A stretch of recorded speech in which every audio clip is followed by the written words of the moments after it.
السلام علیکم ورحمۃ اللہ وبرکاتہ۔ بسم اللہ الرحمن الرحیم۔ دوستو، حضرت فاروق اعظم رضی اللہ تعالی عنہ کی خلافت کا ابتدائی دور ہے۔ بنو تمیم کے بہادر اور تجربہ کار جنگجو تیز رفتار گھوڑوں پر بیٹھے، تیز اور چمکیلی تلواریں کندھوں پر لٹکائے ہوئے، علاقہ احساء اور نجد میں واقع بصرہ چھونی کی جانب کوچ کرنے کے لیے تیار کھڑے ہیں۔ وہاں عظیم جرنیل حضرت عتبہ بن غزوان رضی اللہ تعالی عنہ کو امیر المومنین حضرت عمر بن خطاب رضی اللہ تعالی عنہ کا خط ملا، جس میں یہ حکم دیا گیا تھا کہ وہ اپنے لشکر سے 10 ایسے نیک دل، صاحب تدبیر، بہادر اور جنگی آزمائش میں پورے اترنے والے مجاہد منتخب کر کے میرے پاس بھیجیں، تاکہ میں ان سے لشکر کے حالات معلوم کر سکوں اور ان سے تسلی بخش مشورہ لے سکوں۔ حضرت عتبہ بن غزوان رضی اللہ تعالی عنہ نے حکم کی تعمیل کرتے ہوئے 10 عمدہ، بہتر اور قابل رشک افراد منتخب کیے اور انہیں مدینہ منورہ امیر المومنین حضرت عمر بن خطاب رضی اللہ تعالی عنہ کی خدمت اقدس میں روانہ کر دیا، جن میں حضرت احنف بن قیس رحمہ اللہ بھی شامل تھے۔ وفد امیر المومنین عمر بن خطاب رضی اللہ تعالی عنہ کی خدمت میں حاضر ہوا۔ آپ نے وفد کو خوش آمدید کہا، اپنے پاس بٹھایا اور ان کی اور لوگوں کی ضروریات کے بارے میں دریافت کیا۔ وفد کے ارکان کہنے لگے، امیر المومنین، جہاں تک عام لوگوں کا تعلق ہے، آپ ان کے سربراہ ہیں، ہم تو اپنے بارے میں آپ سے بات کریں گے۔ پھر اس کے بعد ہر ایک نے اپنے مطالبات امیر المؤمنین کی خدمت میں پیش کیے۔ حضرت احنف بن قیس رحمت اللہ تعالی نے سب سے آخر میں بات کی، کیونکہ وہ سب سے کم عمر تھے۔ انہوں نے اللہ کی حمد و ثنا کے بعد فرمایا، امیر المومنین، جس لشکر اسلام نے مصر پر چڑھائی کی، وہ وہاں کی سرسبز و شاداب زمین اور فرعون کے عالی شان بنگلوں پر قابض ہو گیا، اور جو لوگ سرزمین شام میں داخل ہوئے وہ عیش و عشرت کے ساتھ روم کے بادشاہوں کے محلات میں زندگی بسر کرنے لگے، اور جن لوگوں نے ایران کا رخ کیا وہ میٹھے پانی کے دریاؤں، سرسبز و شاداب باغات اور ایران کے بادشاہوں کے عالی شان محلات سے لطف اندوز ہونے لگے۔ لیکن ہماری قوم، جس نے بصرہ میں پڑاؤ ڈالا، انہوں نے سیم تھور کی ماری ہوئی زمین پر ڈیرے ڈالے۔ نہ کبھی وہاں کی مٹی خشک ہوتی ہے اور نہ ہی وہاں کبھی کوئی سبزہ اگتا ہے۔ اس کے ایک طرف نمکین سمندر ٹھاٹھے مارتا ہے اور دوسری طرف بے رونق صحرا کا ایک طویل سلسلہ ہے۔ امیر المومنین، آپ کی خدمت میں میری یہ مؤدبانہ گزارش ہے کہ ان لوگوں کے نقصان کی تلافی کی جائے، ان کی زندگی خوشگوار بنائی جائے۔ بصرہ کے گورنر کو آپ یہ حکم دیں کہ وہ ان کے لیے ایک نہر کھودیں، جس کے میٹھے پانی سے یہ لوگ فائدہ اٹھائیں، اپنے جانوروں کو پلائیں اور اس سے کھیتی باڑی بھی کریں، جس سے ان کے حالات ٹھیک ہو جائیں گے۔ وہاں رہنے والے تمام خاندانوں کی حالت سنور جائے گی، اس طرح اشیاء کی قیمتیں بھی کم ہو جائیں گی، اس سے انہیں جہاد فی سبیل اللہ کی تیاری میں مدد ملے گی۔ امیر المومنین حضرت عمر بن خطاب رضی اللہ تعالی عنہ نے نوجوان کو رشک بری نگاہ سے دیکھتے ہوئے وفد سے فرمایا، کیا تم نے بھی ایسی عمدہ گفتگو کی؟ اللہ کی قسم، یہ قوم کے سردار دکھائی دیتے ہیں۔ پھر امیر المؤمنین نے وفد کے ارکان کو تحائف سے نوازا، اور جب حضرت احنف بن قیس رحمہ اللہ تعالی کو تحائف پیش کیے گئے تو انہوں نے بڑے ادب و احترام سے عرض کیا، امیر المومنین، ہم اس بے رونق صحرا کو پار کر کے آپ کے پاس انعامات اور تحائف وصول کرنے کے لیے حاضر نہیں ہوئے۔ مجھے ان تحائف سے کوئی دلچسپی نہیں، مجھے تو صرف اپنی قوم کی پریشان حالی کی فکر ہے، اگر آپ ان کی مشکل حل کر دیں تو بس یہی کافی ہے، میرے لیے یہی سب سے بڑا تحفہ ہے۔ یہ بات سن کر امیر المؤمنین کو اور زیادہ تعجب ہوا۔ فرمایا، یہ نوجوان اہل بصرہ کا سردار دکھائی دیتا ہے۔ جب مجلس ختم ہوئی، وفد کے اراکین اپنی اپنی سواریوں کی جانب جانے کے لیے تیار ہوئے تاکہ وہاں رات بسر کریں۔ امیر المومنین نے تمام افراد کے تھیلوں کا بغور جائزہ لیا۔ آپ نے ایک تھیلا دیکھا کہ جس میں بہت عمدہ کپڑا رکھا ہوا ہے اور اس کا ایک کونا تھیلے سے باہر لٹکا ہوا ہے۔ آپ نے پوچھا، یہ کس کا ہے؟ حضرت احنف بن قیس رحمہ اللہ تعالی نے عرض کیا، امیر المومنین یہ میرا ہے۔ حضرت عمر رضی اللہ تعالی عنہ نے پوچھا، یہ کتنے میں خریدا ہے؟ حضرت احنف بن قیس رحمۃ اللہ تعالی نے عرض کیا، 8 درہم میں۔ حضرت عمر رضی اللہ تعالی عنہ نے یہ سن کر بڑے ہی نرم لہجے میں فرمایا، کیا آپ کے لیے ایک چادر کافی نہ تھی؟ اور یہ دوسری چادر خریدنے میں جو رقم آپ نے خرچ کی، کیا اس سے آپ نے دوسرے مسلمان بھائی کی مدد نہیں کر سکتے تھے؟ پھر فرمایا، اپنے مال میں سے اتنا خرچ کیا کرو جتنا آپ کے لیے بہتر ہو، زائد مال کو مناسب جگہ پر خرچ کیا کرو، اس سے خوشحالی آئے گی اور آپ کی اجتماعی زندگی میں بہار آ جائے گی۔ حضرت احنف بن قیس رحمہ اللہ تعالی نے یہ نصیحت آموز باتیں سن کر نگاہیں جھکا لی اور کوئی بات نہ کی۔ حضرت امیر المؤمنین رضی اللہ تعالی عنہ کا حضرت احنف کو 1 سال کے لیے روک لینا۔ امیر المؤمنین نے وفد کو واپس بصرہ روانہ ہونے کا حکم صادر فرمایا، لیکن حضرت احنف بن قیس رحمہ اللہ تعالی کو 1 سال کے لیے اپنے پاس روک لیا۔ امیر المؤمنین حضرت عمر بن خطاب رضی اللہ تعالی عنہ یہ سمجھ گئے تھے کہ یہ تمیمی نوجوان، اس کے اندر بہت زیادہ ذہانت، بہترین انداز بیان، بلند ہمتی اور قدرتی صلاحیتیں موجود ہیں۔ آپ رضی اللہ تعالی عنہ کے دل میں یہ رغبت پیدا ہوئی کہ اس نوجوان کی تربیت اپنی نگرانی میں کی جائے۔ یہ جلیل القدر صحابہ کرام رضوان اللہ علیہم اجمعین سے تربیت حاصل کرے، ان کی صحبت میں دین کا علم حاصل کرے۔ امیر المومنین یہ چاہتے تھے کہ اس نوجوان کو حکومتی اختیارات دینے سے پہلے خوب اچھی طرح تیار کر لیا جائے۔ حضرت فاروق اعظم رضی اللہ تعالی عنہ نے مسلم معاشرے کے ذہین اور صاف بولنے والے افراد کے بارے میں اپنے دل میں زیادہ اندیشہ محسوس کیا کرتے تھے۔ آپ فرمایا کرتے تھے، جب ان میں یعنی ذہین لوگوں میں فساد پیدا ہو جاتا ہے تو ان کی ذہانت لوگوں کے لیے وبال بن جاتی ہے۔ جب 1 سال مکمل ہو گیا تو حضرت عمر رضی اللہ تعالی عنہ نے حضرت احنف بن قیس رحمہ اللہ تعالی سے فرمایا، میں نے مختلف طریقوں سے آپ کو اچھی طرح آزمایا، مجھے آپ میں خیر و بھلائی ہی دکھائی دی، میں نے آپ کے زہر کو اچھا دیکھا اور میں چاہتا ہوں کہ آپ کا باطن بھی زہر کی طرح ہو۔ پھر انہیں جنگ میں شمولیت کے لیے ایران روانہ کیا اور کمانڈر حضرت ابو موسیٰ اشعری رضی اللہ تعالی عنہ کے نام خط دیا، جس میں یہ تحریر تھا، احنف بن قیس کو اپنے قریب رکھنا، ان سے مشورہ لیتے رہنا اور ان کی باتوں کو غور سے سننا۔ حضرت احنف بن قیس رحمہ اللہ تعالی فارس پہنچ کر جہاد میں شریک ہو گئے، جرأت و بہادری کی مثالیں قائم کی۔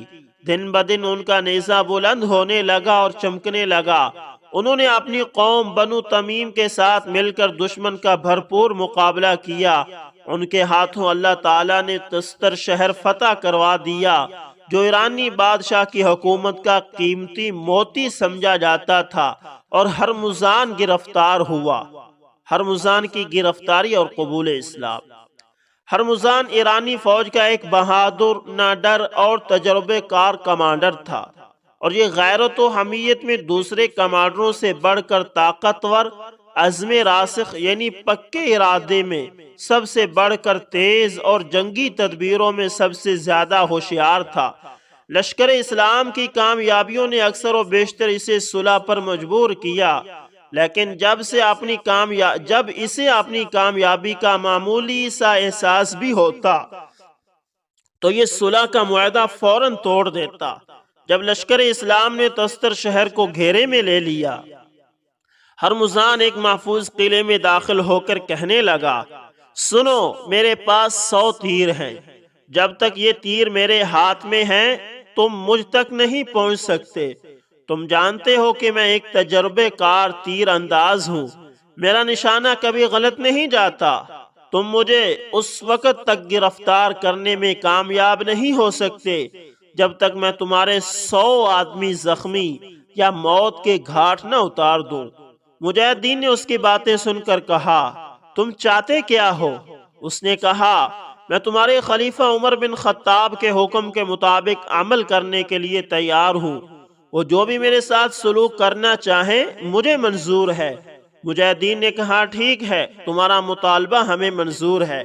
یہ سن کر ہرمزان نے تیروں بری ترکش زمین پر پھینک دی اور گردن جھکائے قلعے سے نیچے اتر آیا۔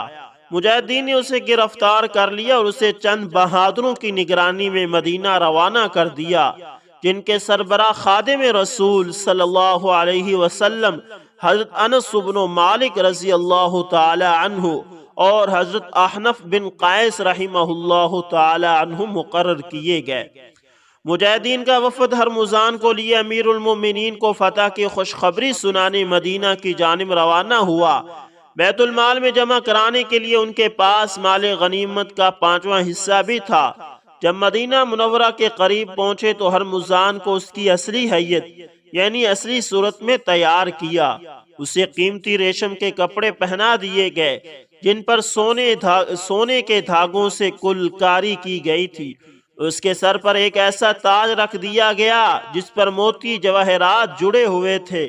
کندھے پر ایک ایسی قیمتی اور خوبصورت چھڑی لٹکا دی گئی جس پر موتی، یاقوت، ہیرے اور جواہرات جڑے ہوئے تھے۔ جب یہ وفد اسے لے کر مدینہ میں داخل ہوا تو بچے اور بوڑھے جمع ہو گئے اور وہ سب قیدی کا لباس دیکھ کر حیران ہو گئے۔ وفد کے افراد ہرمزان کو لے کر حضرت عمر رضی اللہ تعالی عنہ کے گھر گئے۔ آپ وہاں موجود نہ تھے۔ آپ کے بارے میں پوچھا تو انہیں یہ بتایا گیا کہ وہ دوسرے وفد کو ملنے کے لیے مسجد تشریف لے گئے ہیں۔ یہ مسجد کی طرف گئے، دیکھا کہ وہاں بھی آپ موجود نہیں۔ امیر المومنین کی تلاش میں جتنی دیر ہو رہی تھی، لوگوں کا جم گٹھا بڑھ رہا تھا۔ ان کی حیرت کی اس وقت کوئی انتہا نہ رہی جب چند کھیلتے ہوئے معصوم بچوں نے ان سے کہا، آپ کا کیا حال ہے؟ آپ بڑی پریشانی سے کبھی ادھر کبھی ادھر جا رہے ہیں، کیا آپ لوگ کہیں امیر المومنین کو تلاش تو نہیں کر رہے؟ انہوں نے کہا، ہاں، ہم انہی کو تلاش کر رہے ہیں۔ بچوں نے بتایا کہ وہ تو مسجد کی دائیں جانب درخت تلے اپنی چادر رکھے آرام فرما رہے ہیں۔ حضرت عمر رضی اللہ تعالی عنہ کوفہ سے آئے ہوئے وفد کی ملاقات کے لیے گھر سے نکلے۔ آپ رضی اللہ تعالی عنہ نے چادر اتاری، اپنے سر تلے رکھی اور سو گئے۔ وفد ہرمزان کو لے کر مسجد کی دائیں طرف چلا۔ جب دیکھا کہ خلیفۃ المسلمین سو رہے ہیں تو خاموشی سے آپ رضی اللہ تعالی عنہ کے پاس بیٹھ گئے اور اپنے قیدی کو بھی وہاں قریب ہی بٹھا لیا۔ ہرمزان عربی نہیں جانتا تھا، اس کے خواب و خیال ہی میں نہیں تھا کہ سامنے سونے والے شخص امیر المومنین عمر بن خطاب رضی اللہ تعالی عنہ ہے۔ البتہ اس نے یہ بات سن رکھی تھی کہ حضرت عمر رضی اللہ تعالی عنہ سادہ زندگی بسر کرتے ہیں، دنیا کی زیب و زینت سے بچتے ہیں، لیکن یہ تو اس کے وہم و گمان میں بھی نہیں تھا کہ فاتح روم اور ایران کے بادشاہوں کی شان و شوکت کو خاک میں ملا دینے والے مسجد کے ایک کونے میں بغیر کوئی حفاظتی اقدامات کیے ہوئے زمین پر ہی آرام کی نیند سو رہے ہوں گے۔ جب اس نے قوم کو خاموش بادب بیٹھے ہوئے دیکھا تو یہ خیال کیا کہ یہ نماز کی تیاری کر رہے ہیں اور خلیفہ کی آمد کے منتظر ہوں گے۔ حضرت احنف بن قیس رحمہ اللہ تعالی لوگوں کو خاموش رہنے کا اشارہ دے رہے تھے اور آپس میں گفتگو کو ختم کرنے کا کہہ رہے تھے کہ کہیں حضرت عمر رضی اللہ تعالی عنہ کی آنکھ نہ کھل جائے اور آرام میں خلل پیدا نہ ہو۔ 1 سال ان کی صحبت میں رہتے ہوئے انہیں اس بات کا علم تھا کہ حضرت عمر رضی اللہ تعالی عنہ رات کو بہت کم سوتے ہیں۔ رات بھر یا محراب میں کھڑے اللہ کی عبادت میں مصروف رہتے ہیں، یا پھر رعایا کے حالات معلوم کرنے بھیس بدل کر مدینے کی گلیوں میں گشت کرتے ہیں، یا مسلمانوں کے گھروں کی چوکی داری کرنے کے لیے چکر لگاتے ہیں۔ حضرت احنف بن قیس رحمۃ اللہ تعالی کے بار بار منع کرنے اور لوگوں کو بار بار اشارہ کرنے سے ہرمزان کچھ ہوشیار ہوا۔ اس نے حضرت مغیرہ بن شعبہ رضی اللہ تعالی عنہ سے پوچھا، وہ فارسی جانتے تھے، یہ سونے والا شخص کون ہے؟ حضرت مغیرہ رضی اللہ تعالی عنہ نے بتایا، یہ امیر المومنین حضرت عمر بن خطاب رضی اللہ تعالی عنہ ہے۔ یہ سن کر ہرمزان دہشت زدہ ہو کر کہنے لگا، کیا یہ عمر ہیں؟ ان کا دربان کہاں ہے؟ حضرت مغیرہ رضی اللہ تعالی عنہ نے بتایا، ان کا کوئی چوکیدار یا دربان نہیں ہے۔ ہرمزان نے کہا، ان کو تو نبی ہونا چاہیے تھا۔ حضرت مغیرہ رضی اللہ تعالی عنہ نے فرمایا، یہ انبیاء علیہم السلام کے نقش قدم پر چلتے ہیں۔ حضرت محمد صلی اللہ علیہ وسلم پر نبوت کا سلسلہ ختم ہو چکا ہے، آپ کے بعد کوئی نبی نہیں آئے گا۔ لوگوں کی تعداد میں اضافہ ہو گیا، آوازیں بلند ہونے لگی۔ حضرت عمر رضی اللہ تعالی عنہ بیدار ہو گئے، اٹھ کر بیٹھے لوگوں کی طرف حیران ہو کر دیکھا۔ ایرانی جرنیل کو دیکھا، سورج کی روشنی میں اس کے سر پر چمکتا دمکتا ہوا تاج دیکھا، اور اس کے ہاتھ میں ایسی چھڑی دیکھی جو نگاہوں کو حیران کر رہی تھی۔ اسے غور سے دیکھا اور فرمایا، کیا یہ ہرمزان ہے؟ حضرت احنف بن قیس رحمۃ اللہ تعالی نے کہا، جی ہاں امیر المومنین، یہ ہرمزان ہی ہے۔ حضرت عمر رضی اللہ تعالی عنہ نے اس کے لباس پر سونے، چاندی، موتی، یاقوت اور ریشم کا جڑاؤ دیکھا۔ پھر آپ نے اس سے منہ پھیرتے ہوئے کہا، میں جہنم کی آگ سے اللہ کے حضور پناہ مانگتا ہوں اور دنیاوی امور میں اللہ کی مدد کا طلبگار ہوں۔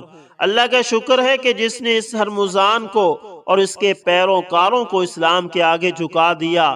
پھر فرمایا، مسلمانوں، دین کو مضبوطی سے تھامے رکھو اور اپنے نبی کریم صلی اللہ علیہ وسلم کے نقش قدم پر چلتے رہو۔ تمہیں دنیا کہیں چیر پھاڑ کے نہ رکھ دے، یہ دنیا بڑی دھوکے باز ہے۔ جب امیر المومنین گفتگو سے فارغ ہوئے تو حضرت احنف بن قیس رحمۃ اللہ تعالی نے آپ کو فتح کی خوشخبری سنائی اور اس جنگ میں اللہ کے تعالیٰ کے فضل و کرم سے ملنے والے مال غنیمت کی اطلاع دیتے ہوئے عرض کیا، امیر المومنین، ہرمزان نے خود گرفتاری پیش کی ہے اور اس کا مطالبہ یہ ہے کہ آپ جو حکم صادر فرمائیں گے وہ بغیر کسی اگر مگر کے اسے مان لے گا۔ آپ اس سلسلے میں اس کے ساتھ بات فرما لیں۔ آپ نے فرمایا، جب تک اس کا فاخرانہ لباس جس پر سونے چاندی کا جڑاؤ کیا گیا ہے اتار نہیں دیتے، میں اس سے بات نہیں کروں گا۔ یہ تکبر اور فخر کا مظاہرہ مجھے قطعاً پسند نہیں۔ انہوں نے اس کا سارا زیور اور تاج اتار دیا اور چھڑی اس کے ہاتھ سے لے لی اور کھردرا لباس پہنا دیا۔ پھر حضرت عمر رضی اللہ تعالیٰ عنہ نے اس کی طرف دیکھا اور ارشاد فرمایا، ارے ہرمزان، دھوکہ باز، بدعہدی اور بے وفائی کی ہلاکت اور اللہ کے حکم کے انجام کو تم کس انداز میں دیکھتے ہو؟ ہرمزان نے اپنی شکست مانتے ہوئے کہا، اے عمر، ہم اور تم زمانے جہلیت میں ایک جیسے تھے۔ اللہ نہ ہمارے ساتھ تھا اور نہ تمہارے ساتھ، لہذا اس دور میں ہم نے تم پر غلبہ پا لیا۔ پھر جب تم نے اسلام قبول کر لیا، اللہ نے تمہارا ساتھ دیا اور تم ہم پر غالب آ گئے۔ یہ بات سن کر حضرت عمر رضی اللہ تعالیٰ عنہ نے فرمایا، تمہارے ہم پر غالب آنے کی ایک وجہ یہ تھی جو تم نے بیان کی، اور ایک دوسری وجہ یہ تھی کہ اس وقت تمہاری صفوں میں اتحاد تھا، اجتماعیت پائی جاتی تھی اور ہم مختلف صفوں میں بیٹھے ہوئے تھے۔ پھر ان کی طرف ترش روئی سے دیکھا اور تلخ لہجے میں فرمایا، اے ہرمزان، بار بار ہمارے ساتھ بدعہدی اور بے وفائی کا تمہارے پاس کیا جواب ہے؟ ہرمزان نے کہا، اندیشہ ہے کہ آپ مجھے قتل کر دیں گے۔ حضرت عمر نے فرمایا، ایسی بات نہیں، تم محفوظ ہو یہاں تک کہ تم مجھے حقیقت واقعہ سے آگاہ نہ کر دو۔ جب ہرمزان نے حضرت عمر رضی اللہ تعالیٰ عنہ کے منہ سے یہ بات سنی تو کچھ مطمئن ہوا۔ اس نے کہا، مجھے پیاس لگی ہے۔ حضرت عمر رضی اللہ تعالیٰ عنہ نے حکم دیا کہ اسے پانی پلاؤ۔ اس کے لیے پانی ایک گندے پیالے میں لایا گیا۔ اس نے پیالے کو غور سے دیکھا اور کہا، میں پیاس سے مر تو سکتا ہوں لیکن اس جیسے برتن میں پانی پینا میرے بس میں نہیں۔ حضرت عمر رضی اللہ تعالی عنہ نے حکم دیا ایسے برتن میں پانی لاؤ جو اسے پسند ہو۔ جب اس نے برتن کو پکڑا تو اس کا ہاتھ کانپنے لگا۔ حضرت عمر رضی اللہ تعالی عنہ نے پوچھا کیا ہوا؟ اس نے کہا میں ڈرتا ہوں کہ ابھی پانی کا گھونٹ میرے گلے سے نیچے نہیں اترا ہوگا کہ مجھے قتل کر دیا جائے گا۔ حضرت عمر رضی اللہ تعالی عنہ نے فرمایا آرام سے پانی پیو، پانی پینے کے دوران تمہیں قتل نہیں کیا جائے گا۔ لیکن اس کے باوجود ہرمزان کے ہاتھ سے برتن نیچے گر گیا اور پانی زمین پر بہہ گیا۔ حضرت عمر رضی اللہ تعالی عنہ نے ارشاد فرمایا اس کے لیے اور پانی لاؤ، اس کے لیے قتل اور پیاس کو اکٹھا نہ کرو۔ ہرمزان نے کہا مجھے پانی کی کوئی طلب نہیں رہی، میں امان چاہتا ہوں، اللہ کے لیے مجھے قتل نہ کیا جائے۔ حضرت عمر رضی اللہ تعالی عنہ نے فرمایا میں تو تمہیں نہیں چھوڑوں گا، میرے نزدیک تمہاری سزا قتل ہے۔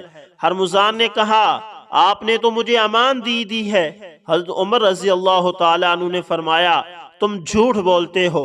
حضرت انس بن مالک رضی اللہ تعالی عنہ نے کہا اے امیر المومنین یہ سچ کہتا ہے، آپ اسے امان دے چکے ہیں۔ حضرت عمر رضی اللہ تعالی عنہ نے فرمایا اے انس بڑے افسوس کی بات ہے، بھلا میں آپ کے بھائی برا بن مالک کے قاتل کو امان دے سکتا ہوں؟ صد افسوس، یہ ایک جلیل القدر صحابی مجزعۃ بن ثور کا بھی قاتل ہے۔ حضرت انس رضی اللہ تعالی عنہ نے کہا امیر المومنین آپ نے ان سے یہ فرمایا تھا کہ جب تک تم میری بات کا جواب نہیں دو گے تمہیں کچھ نہیں کہا جائے گا، اور آپ نے یہ بھی فرمایا تھا کہ جب تک تم پانی نہیں پی لیتے تمہیں کچھ نہیں کہا جائے گا۔ حضرت احنف بن قیس رحمہ اللہ تعالی نے حضرت انس بن مالک کے بیان کی تائید کی۔ حاضرین نے بھی اقرار کیا کہ امیر المومنین ہرمزان کو امان دے چکے ہیں۔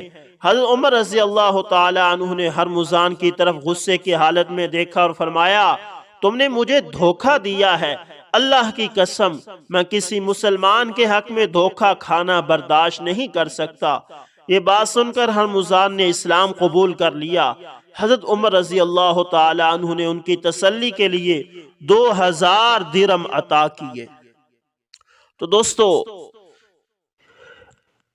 یہ تھے حضرت عمر رضی اللہ تعالی عنہ اور حضرت احنف بن قیس اور دیگر صحابہ کرام رضوان اللہ علیہم اجمعین کی کہانی، جو حقیقت پر مبنی تھی، جو اپنے وعدے کے پابند تھے، آپ کی خدمت میں گوش گزار کیے۔ مزید اس طرح کے مستند واقعات سننے کے لیے دوستو ہمارے چینل کو لازمی سبسکرائب کریں اور ساتھ میں بیل کے نشان کو دبانا نہ بھولیے گا تاکہ ہر نئی ویڈیو کا نوٹیفیکیشن دوستو سب سے پہلے آپ تک پہنچتا رہے۔ ملتے ہیں کسی نیکسٹ اچھی سی ویڈیو کے اندر، تب تک کے لیے اللہ حافظ۔